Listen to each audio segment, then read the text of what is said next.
Sometimes, modern misconceptions make it hard to see the truth about the carpenter from Galilee. We're going to retrace the steps of Jesus.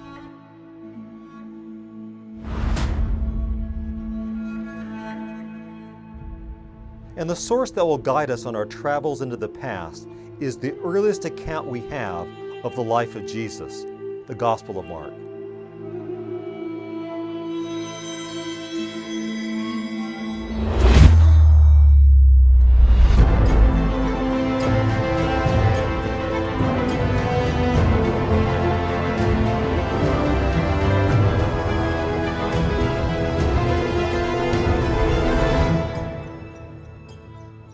Who was Jesus of Nazareth?